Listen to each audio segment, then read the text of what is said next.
Rudolf von Sabotendorf. This name is not in mainstream history books, but it should be. Born Adam Alfred Rudolf Glauer in 1875, the son of a train machinist in Saxony. No aristocracy, no family fortune. At 17, he ran away from home and became a merchant sailor, and this is where it gets interesting. In 1900, Sabotendorf arrived in the Ottoman Empire, Constantinople, Cairo, Alexandria. He was not sightseeing, he was looking for something. He made contact with Sufi orders, studied with a Jewish alchemist named Termudi, immersed himself in Hermetic texts, but his real obsession was something else.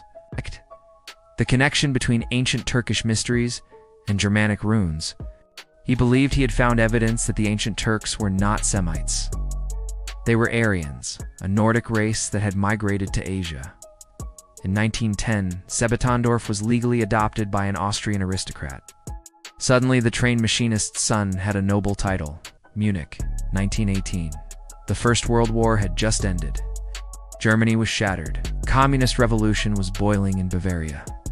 On August 17, 1918, he rented a suite at the Hotel Voyager Satan. He was founding the Thule Gesellschaft, Thule Society. Ultima Thule, the capital of Hyperborea, a lost Arctic continent where the original Aryan race had existed with telepathic powers. The Thule Society was designed like a machine. Every part had a function. Every layer had a purpose. On the surface, it looked harmless. Public lectures on Germanic mythology, a cultural revival, a search for identity. The second layer was where things changed. You had to prove documented Aryan ancestry going back at least 3 generations. Members practiced meditation with runic symbols. They discussed Hyperborea not as myth, but as historical reality. The third layer was the most decisive. Thule members financed paramilitary groups known as Freikorps units. Rudolf Hess, who would later become Deputy Führer, moved in these circles. Alfred Rosenberg absorbed these ideas deeply.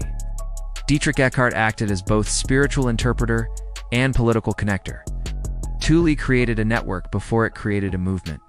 One of the intellectual roots goes back to Helena Blavatsky.